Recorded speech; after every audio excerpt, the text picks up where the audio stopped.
Welcome to the Mojo for Musicians podcast from Manny Cabo Media, where we dig deep into today's top strategies to help you take your music career to the next level, along with real, raw, and uplifting conversations with industry professionals that are making moves, making a difference, and making the best versions of themselves to inspire you to do the same. And if you have a voice with a powerful message to share with the world, then head on over to tinyurl/Mojo Official Discord for the best community of voices in the metaverse. Support for the Mojo for Musicians podcast comes from Stedman, tools for the studio and beyond, because your voice deserves to be heard. Sennheiser, inspired by music. And Cranium, scientifically designed products for bald, shaved, and buzzed heads. So get your head in the game and own your dome. And now, here's your host, Manny Cabo.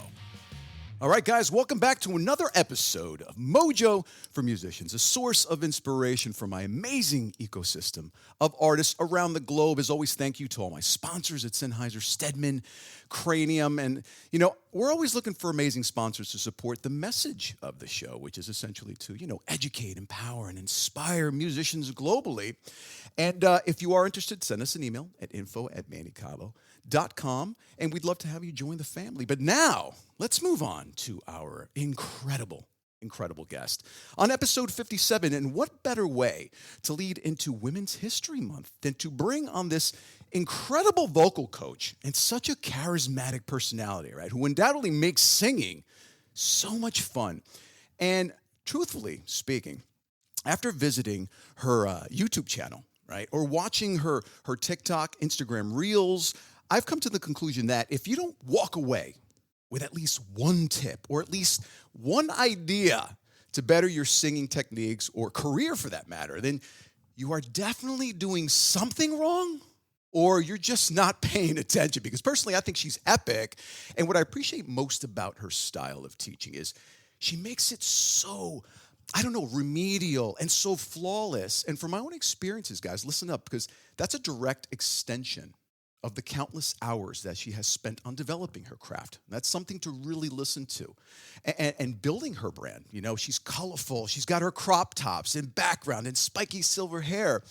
And there's actually one quote, right, that I completely agree with. And she says, singing is breath, body, and mind all squashed into one sacred practice, right? Which is so profoundly simple when you listen to it, but it's also accurate. And as a singer myself, to learn how to, dominate these three particular components seamlessly, no less, and to leverage your voice can sometimes be a daunting task, to say the least. So without further delay, I'll let her explain. So let's bring on the incredible, talented, and beautiful singing styles of Rozette. What's up, Rozette, and welcome to Mojo for Musicians. Thank you for having me, and thank you for saying all the nice things. Well, I'm just speaking the truth. I appreciate that. It's been a real pleasure since my social media kind of took off a little bit. It's been a real pleasure to get to connect with more singers, more people, more awesome humans like you. So thank you. You're so welcome. I remember I reached out to you while I was on tour with the Wizards, but you were swamped, right? But as luck would have it, and I promised I'd get back to you when I was done. And so, how do they say, the planets aligned? And here we are today. I don't know about you, but I'm elated to have you on. And even yesterday we spoke, you had a slew of clients, which is amazing. And it's no surprise. Come on, you're awesome. And what you do with your show, with your brand. And once again, I can't stress how grateful I am for you sharing your time, your knowledge, your journey with all of us. So it's badass to have you on the show, seriously. No, it's such a pleasure to have people, to have yourself want to hear what I gotta say. So thank you. Or sing for that matter. So, that goes without saying. So, all right, cool. Yes. I know your time is limited and of the essence. So let's dive right in, right? So I just said this, right? I love your YouTube channel. It's so diverse, so much great content. You cover everything from Ed Sheeran, Lady Gaga, Beyonce, Frank Sinatra, Christmas songs. You're all over the map, which I love, right? And you cover everything from hidden notes, riff power, intensity. So I have a two-part question for you, okay? So first part, what compelled you to start your YouTube channel, right? Was it strategic? Was it business oriented? Or are you just, simply having fun in front of the camera, which you should do anyway? And, or was it above all of them, And what would you say are your most effective videos that get the most reach or engagement? Because keeping it real, it's important to monitor these vanity metrics, if you will, especially in teaching others to follow suit with respect to what you've successfully done already as a brand.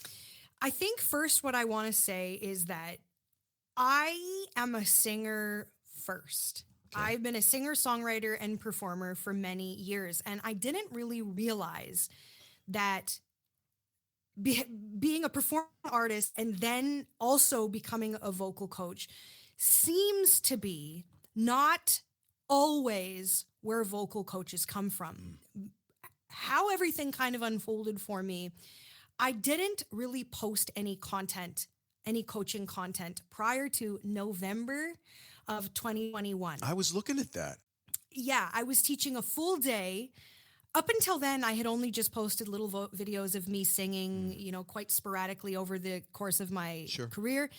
But one day, I taught a very long, full day, and a concept that I'm very passionate about is helping singers get into the fullest, thickest expression of their voice. A lot of people struggle to take up space with their voice.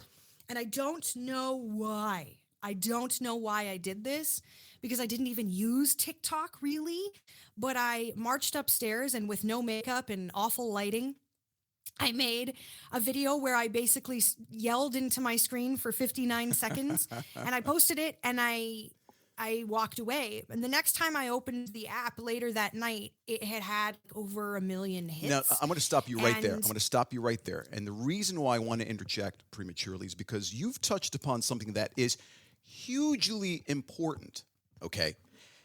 As talented and knowledgeable as you are, you didn't worry about the vanity. You didn't worry about the aesthetics. You felt compelled to share a message, whatever it was, vocally, strategically, whether it was rudiments, I don't care what it was. But you just took your phone or whatever device you had at the particular time, posted something of some serious value and not anticipating the feedback that you would get back. Point is, so many people worry about becoming perfect or doing things perfectly, aesthetically pleasing, that they forget the most important element, which is the message behind the video. Is it something worth that people are going to want to listen to in the first place? Who cares if it looks great, if it's crap content? So kudos for you for doing that, because that paved the way for your career. And it got you the exposure that you needed because you didn't worry about these minute details. You worried about the content. Absolutely. And I mean, I really wasn't concerned with exposure or metrics or follows. I made a TikTok account in 2020 and had, I believe, 200 followers for the entire time until November of 2021, when the video I just told you got like 8 million hits. Wow. And I think 8 million hits. That's not chump change, man. No, and it actually, I didn't really understand, and I still sometimes, because as a content creator, which I now am and do create a lot of content, you often go back to like, so what worked about that? Why did that work? And how do I make that do that? Yeah. But I think a lot of what you just touched on is what it was. It was unselfish, which content creators kind of get. We can get selfish. We want to talk about the things we want to talk about. We want to do it in the fancy way that we want to do it. Sure. Whereas you're right. That video, I think, was, the comments still make me laugh. There's quite a few contents that are like, thank you so much. This is a really helpful point, but why are you yelling at me? Because my energy in that video wasn't like, hi guys, I'm going to help you. It wasn't bubbly at all. It was like, very assertive. Why? I get it. Yes. I was like, you guys, why are you doing this? I've seen everybody do this. I'm going to help you right now. Just da-da-da-da. So I think because I was so emphatic and so sure that this is something that will help people, I think that's part of why the energy of that video worked. Absolutely. But once that video took off, I had no idea really anything about social media because, as I said, I was more focused on running my studio and playing my gigs and putting out music. And then suddenly people kind of made me aware that this was an opportunity to grow my coaching business, grow my exposure in general. So it was a very bumpy crash course in social media in general. And I'm still like quite learning. I'm still in the learning We all phase. are, though. We all are, absolutely. But you know what? Yeah. Touching upon another fact that you just mentioned, sometimes, and I know I'm a culprit myself, you know, I've performed sold out arenas. I've done sold out shows, period. But I've also played to the bartender. And I missed so many opportunities, right? You laugh because you know exactly where I'm coming from. Like, where do you go from here? Then I got to go back and play, you know, the corner store. Mm-hmm. But the point I'm trying to make is most of us worry and are so overly concerned with the end result that we missed the ride, we missed the journey. And because you didn't give two shits about the end result, you were focused on the task at hand, which is sharing some important information that you know somebody could utilize and implement in their workflow. The energy, notice how I said energy, you said it, not me, and I'm big on energy. The energy that you put out is unconditional. You did it to serve. And that is so huge, and people overlook that all the time. Don't be selfish. Be selfish with yourself, getting the information to put it out there, but don't be selfish when you're sharing knowledge and experience. That's the juicy stuff that people really look into and delve into and take a bite out of. This is so important, and this is also part of my message to performers, that if you are a selfish singer, performer, artist, you're also not serving your audience. Right. So if you're making vocal decisions that are for you, that are only for you, and I'm not saying to not have a voice. And I get it. You know, pieces of you that you love to bring into your art, but it's also about the people sitting in front of you. You know, if it feels good for you to always yodel into the phrase, and it's just like, oh, I love how that feels. Does it sound good? Right. Is it enjoyable for people? Are you serving them, or are you just like doing the thing you love to do every time? And it's such an important thing, both the way you're saying it, and I made that content. It was an unselfish gift, if you will, which is the best content. We all love content that makes us laugh or learn or feel something. And in any industry, we have to come back and remember that we are to be of service. That's what life is. Sure. It is to be of service. So whether we're getting paid to be of service, or whether we're gifting content to be of service, as soon as it becomes selfish, people see right through it. So good point. Absolutely. I agree with you wholeheartedly. As you can see, I'm really adamant. And like you, I'm very animated when I speak. And when I really talk about something that, I don't know, it fires me up, you know, the hands start flailing like everything, because I'm pretty passionate about teaching. And there's nothing better. I know you as an educator, right? Whether I'm teaching photography or voiceovers or vocals, not on your level of vocals, but still, I'm teaching, trying to educate someone. You're a very good vocalist. Go on. But listen, hear me out. So what I'm trying to say is that certain things are great, especially when you see that light bulb go off in somebody and they get it, right? Isn't that gratifying as all hell, right? Because I remember I sucked at math. I still do. It's like voodoo for me. But when I worked 4 hours to figure out a problem and I finally got it, I didn't care. I used to do backflips because I got a D. So I get it, and somebody really understands. And when you put that much passion into teaching somebody and they get it, that's even more fulfilling. So kudos to you for everything that you're offering, and I appreciate your full transparency on that. No, thank you. It's so fun. It really is. It really is. Let's do a little quick segue into number 2, because it's evident behind what you do. Talk to me about your biggest vocal influences, because I know when people listen to me, obviously, I'm a rocker at heart, right? And those are my biggest influences. But for me, Mario Bustos, because I'm Latin, and he was an Argentinian tango singer. Nino Bravo, a Hispanic pop singer out of Spain. Marvin Gaye for his soulful Motown vibe. And obviously Chris Cornell for his sheer genius in writing and vocal dominance, right? So there's a lot of singers and vocal styles who have defined my style. So evidently, you're a chameleon. I see that with your voice, very adaptable to so many different styles, right? But I know veiled underneath all those vocal layers is undoubtedly some specific voices that you've idolized over the years. Mm-hmm. Yeah, I think as amazing as Celine Dion and Whitney Houston are, and they are the queens. Yeah. Sometimes it annoys me that they are my biggest influences, especially Celine Dion. And I love her, but it annoys me because people are no longer driving around listening to Celine Dion. Actually, Some are. But you know who isn't?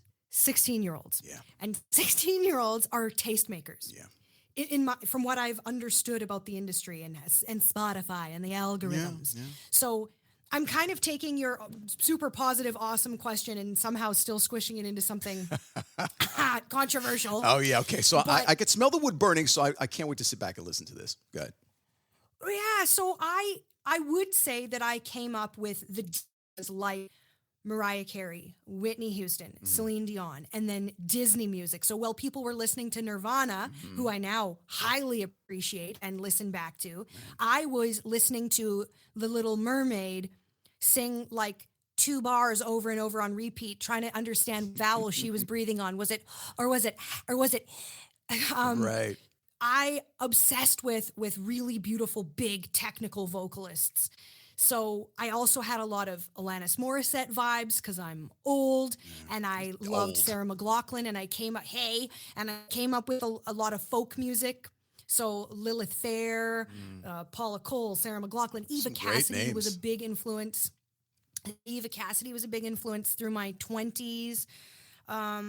Just big female. But you also touch upon something that's pretty awesome, too, because it's pretty evident when you get a vocalist like Whitney or Celine. They sing. It's very apparent. It's in your face. But you, like myself, I love studying vocal nuances. Like, wow, she strategized or he strategically breathed at that one part because he never would have nailed that long falsetto part. So it's really cool how different singers execute different styles of music. You listen to Sam Smith and his falsetto capabilities, or somebody like I went to see Brian McKnight, just him and his piano, telling little anecdotes. I don't even want to sing after I see him in concert. I'm like, I break the sticks. I'm like, I'm done. I can't, But that's the feeling that I get when I see masterful performance and somebody who just dominates their own ability, their own octaves. They just know the capacity of what their own personal voice can do. And that in itself is very impressive because there is no such thing, and now correct me if I'm wrong, there is no such thing as the best voice. There's the best voice that you can cultivate and dominate what you're capable of doing and then build from there through education like yourself. Yeah. But I mean, I will take that even farther. Please.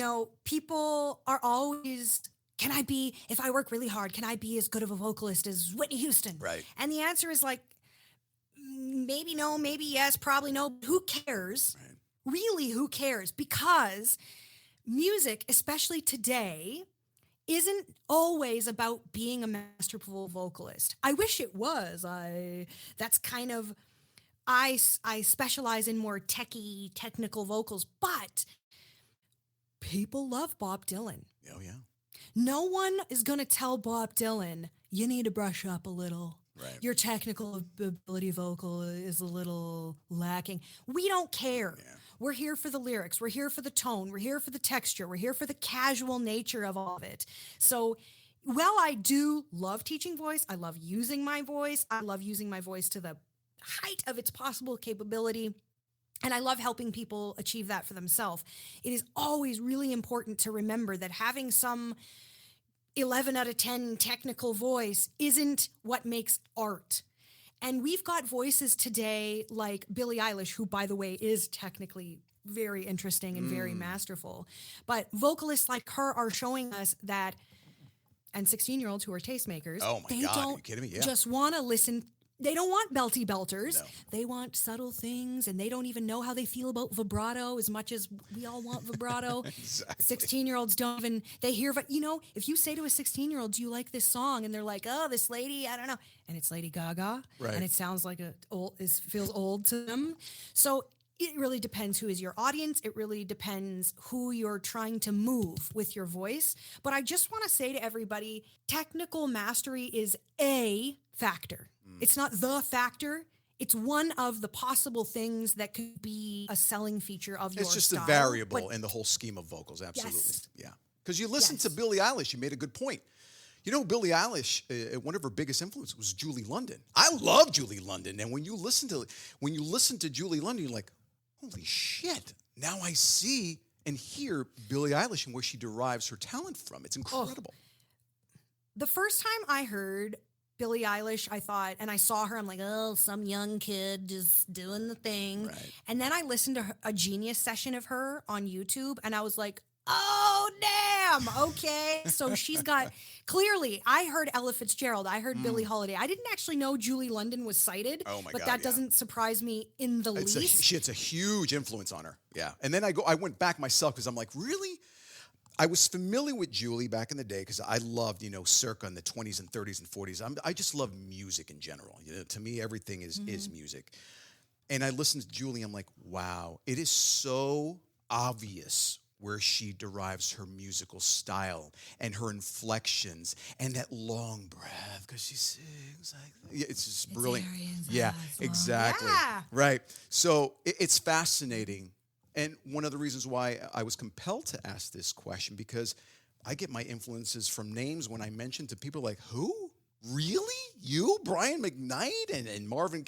Why? Because I sing rock, But those flavors are what paints an artist, right? Just because we can't see it right on the surface, those flavors make your canvas. So I'm not actually surprised. Initially, I was maybe I was initially surprised, but in hindsight, we need soul influences and R&B influences and country influences, like all of that thing. We can borrow from all of it. 100%. I'm glad that you mentioned that. That's a huge key ingredient for not only gaining your own vocal style, but also educating yourself to find out, wow, there's more dimensions that I could actually experiment with my voice. You know what I want to say? Yeah. One of the most common questions that ends up in my comment sections in my inbox is, how do I develop my own artistic style? And my response is always the same.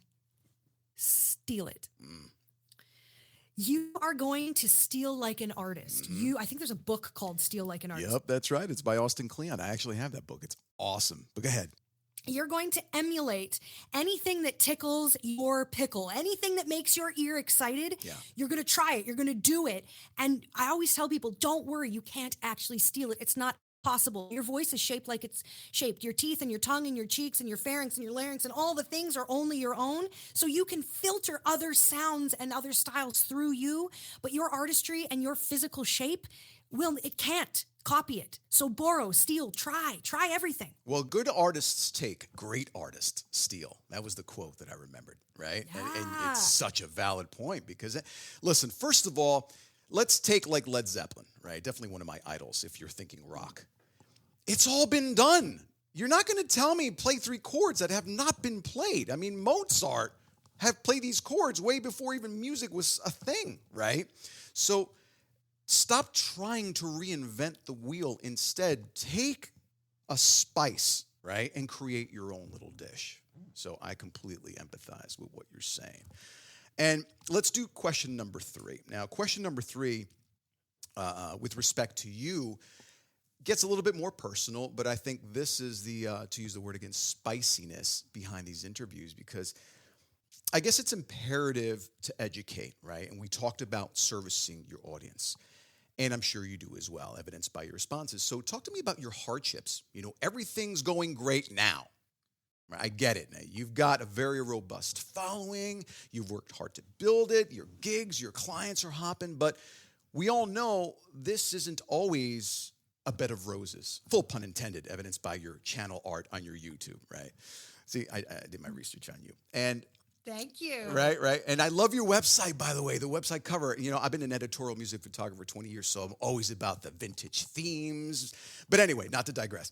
Talk to me about your hardships in getting to the level where you are now, especially as a woman in entertainment, right?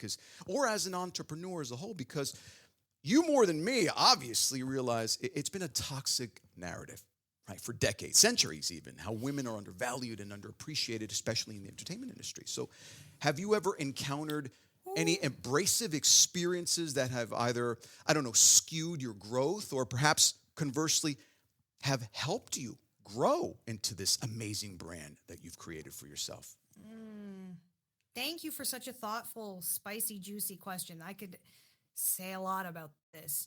First, I want to say that I'm doing fine, well even, but it's still like a spider web I'm untangling every day. I will say that for me, I remember the first time I found out I was going to be playing on a big-ish stage. Right. It was going to be in Toronto, and I was a small town girl. I grew up in a small town in Drumheller, Alberta, Canada. And I found out I was going to be playing on this big stage in Toronto. And I remember I was very bullied in high school. I was quite bullied in high school and junior high. Bullied too. Trust me, I get it. All the cool weirdos were bullied. Always. And I was 6'2" and could defend myself. It has nothing to do with stature. It's just people are just mean. It is what it is. But go ahead. Well, I think artists don't follow the narrative all the time. So people don't really know what to do with us. But that's the whole point. That's our job. Stick him over there. Put him in that corner, please. Right. We're breaking the mold constantly. Yeah. It's annoying. I get it. Yeah. So when I found out I was going to be playing this gig, I started to work out and I started to reduce my calorie intake and very quickly got a lot of attention. And it's not that I was overweight for my life, but it was something I had never paid attention to. And so I started losing weight and I got a lot of attention from people who used to be mean to me. And I think that I liked it. I liked getting attention. The masochist, so I see. Okay. Wow. I very, very quickly developed, in hindsight, a very, very serious eating disorder. And I've talked about this very openly. I had first a year of anorexia where my calories reduced to like a can of tuna and an apple. And then after that, I struggled with various kinds of bulimia. And this, I'm sorry to take this in a strange, dark direction. Listen, I appreciate the transparency because this is exactly why I asked this question. And I knew it was going to get a little sensitive, but you're not the only one. And you are the voice, literally, that can be the voice for someone else to enhance or embrace that fear that sometimes we don't want to talk about these personal issues, but not realizing that we can serve a larger community of other people that can empathize with what you're going through or went through. So please, indulge me. It's really, really important. Yeah, I think it's really important to talk about this, especially in our industry, because our industry is all about flashy things. Yeah. It's about the look. It's about the brand. It's Perception about the vibe. Is reality, sadly. Yeah. So we know that the way we look is going to affect the way people perceive us. So it's not unreasonable for an artist to be concerned about the package they're presenting. However, I just want to tell people that 10-year battle, of course, stunted my career, of course, stunted my growth. And it damaged, from, if I get really, really juicy, I would say that my front teeth at the bottoms are a bit see-through because acid has eroded them. I would just say that. And listen, again, I appreciate the full transparency. This is huge. And I know sometimes it may be difficult, but this is why I have you on the show, because not only are you a vocalist, a leader in your category, but you're also a leader in life. Because people will look up to you. And I've realized I've saved a lot of lives around the world that I will never meet. So by you disclosing this personal information, you don't know whose life you're going to affect or influence or inspire around the world. I hope so. I hope if you're listening to this now and you're... I know so. Yeah, if you're considering going down this path, I strongly encourage you to pause and understand that it's very, very, very uncomfortable to live that way. And it's very, very difficult and uncomfortable to recover and stop living that way. So your body, you only get one. We get one body to hang out in while we're down here on earth. And I want you to just love it and hug it and exercise it and feed it well and enjoy being in your skin, because we get one. So be good to you. So when did you get that epiphanic moment that you said, I got to stop. I need to really figure this out quick? Do you remember that time? I do. You know what happened? Please. The vanity that started the thing was the vanity that ended the thing, because my hair started to fall out in big chunks. Point taken. And I remember holding the chunks of hair in my hand. That's when I realized I couldn't go any further, but I will also confess that I did go to a hair clinic and convince them that they needed to make my hair stay in my head. And when they said, well, you're awfully thin, do you think it might be your diet? I said, no, no, no, no, no, no, no, but you need to make this hair stay in my head. But when they couldn't make my hair stay in my head, I, and you know what? Bulimia and anorexia, I'm telling you, it is so uncomfortable. It's thought consuming, and physically it's so uncomfortable. I can't imagine what you went through. I never encountered it. I do know people that suffered severely from it. I can't imagine what you went through. So again, I appreciate you sharing this, and I know it's sensitive. Well, I'm really, really appreciative that you're actually willing to hear it, because it's kind of yucky for people to hear about. But I've never had alcohol. So I know that's a bit of a weird flex. Musicians tend to be kind of happy party people. Sure, I've never had drugs and alcohol. And so people always say, wow, your liver must be really healthy. And wow, you've never had a hangover. And that is true. But I've taken a lot of laxatives. So I've been very, very uncomfortable. And my liver is really, it's probably took some years to heal, because laxatives are really hard on your liver. Right. And also I've done a lot of vomiting. So even though I never had a hangover, I'm an expert at too much vomiting. Right. So this might be a little bit TMI, but I still think these are important topics. Absolutely. Because even though I'm shiny and my hair is silver and my lips are red, my story underneath it all is still, I chose some windy paths to decide that this package was okay. Yeah. And if you can decide that before all the discomfort, I hope you do. Yeah, thank you. Whoever's listening. I do. I really do, because I'm very, very adamant about telling people, listen, forget about love, forget about finding love, forget about the dependency of love. You got to love yourself. And I teach my daughter the same thing. You cannot look for love from anyone. You need to look in the mirror every day and say, you know what? I am perfect in all of my imperfections, and I'm good with that. Because we're all unique. We all have this beautiful uniqueness to offer this world, and I wish we all embrace it. And I know, listen, some people don't get it until sometimes perhaps it's too late, but some people do. And I think voices like yourselves that are sharing these personal, traumatic anecdotes is imperative to the growth, and to the inspiration of society. At this point, I think we have an obligation to share these stories, right?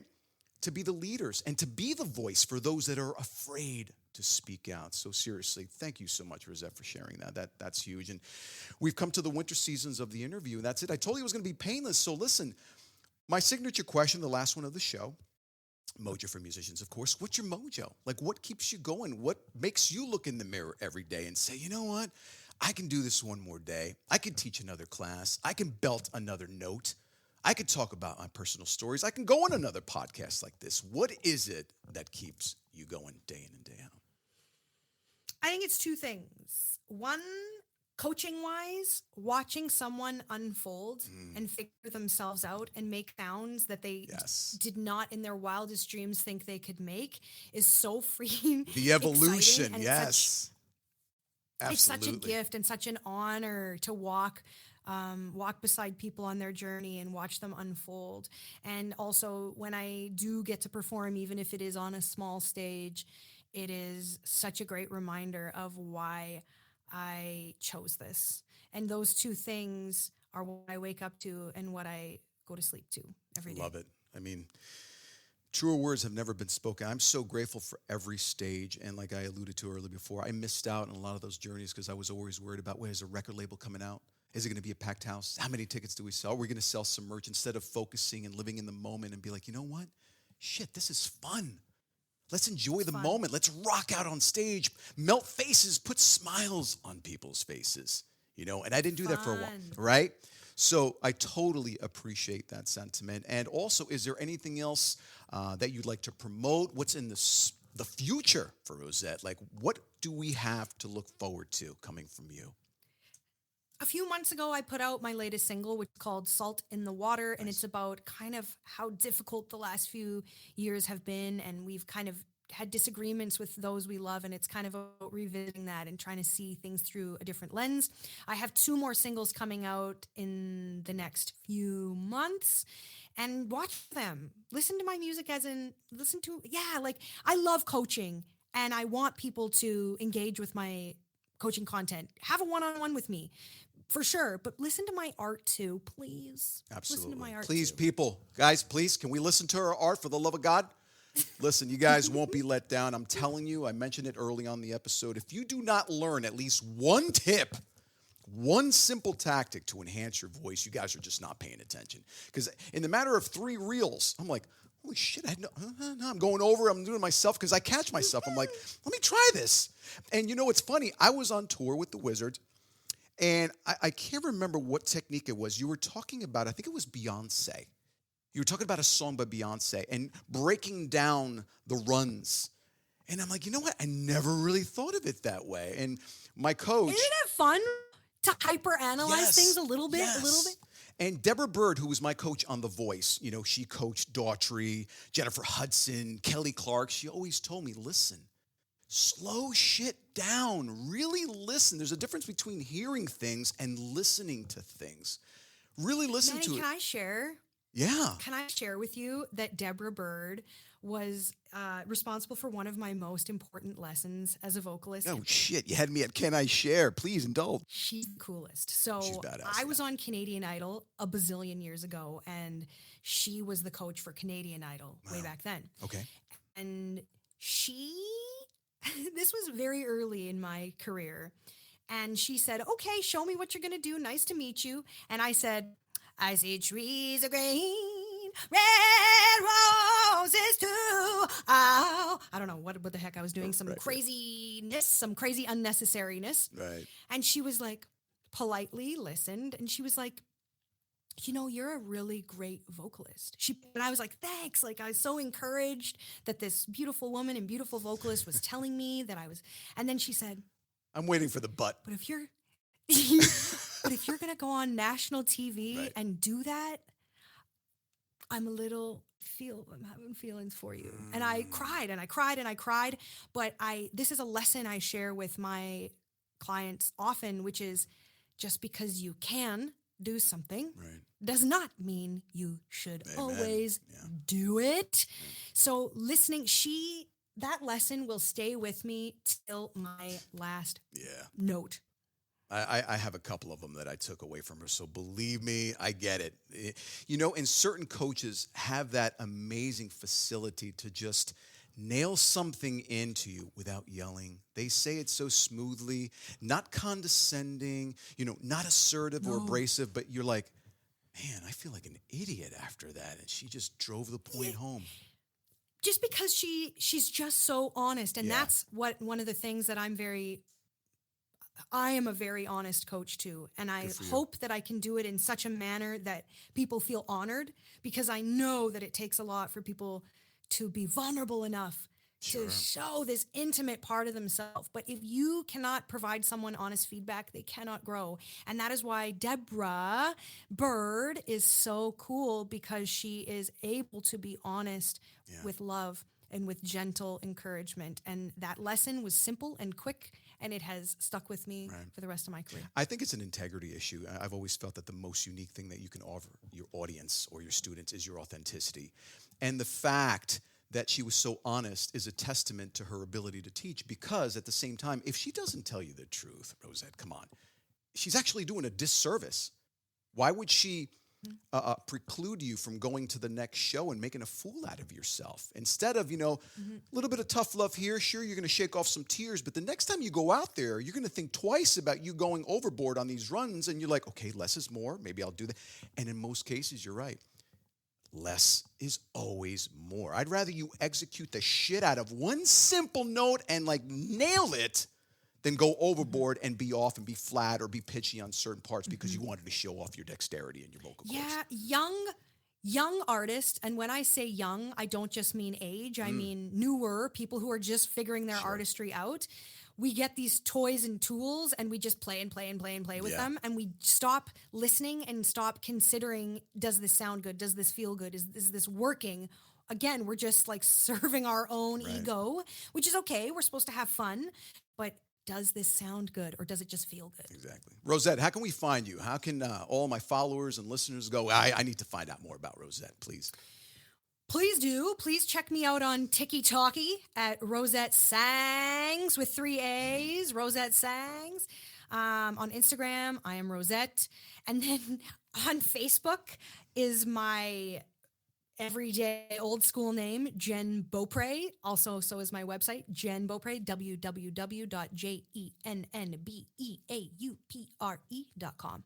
There you have it. Thank you so much, Rozette. You've been amazing. Thank you for being so vulnerable with us. Totally have the most utter respect for you, for being so transparent, sharing these sensitive things, and for sharing your wealth of knowledge with my ecosystem. I can't wait to put this episode out. You've been amazing. Anything else you'd like to add before we depart? No, thank you for holding space and letting me go down the dark, twisty places of I me. got you. I was holding your hand. I would have pulled you out from the abyss. I got you. Don't worry about it. All right. I'll talk to you real soon, Rozette. Thank you so much once again. Thank you. Thank you. This has been a Mojo for Musicians podcast. If you're a musician, industry professional, or a voice with a powerful message and wanting to share your mojo and stories of success with our listeners, or simply share some feedback on today's episode, we'd love to hear from you. So send us an email at info@mannycabo.com. And don't forget to join the Mojoverse on Discord for the most powerful community of voices in the metaverse at tinyurl/Mojo Official Discord. Thanks for listening.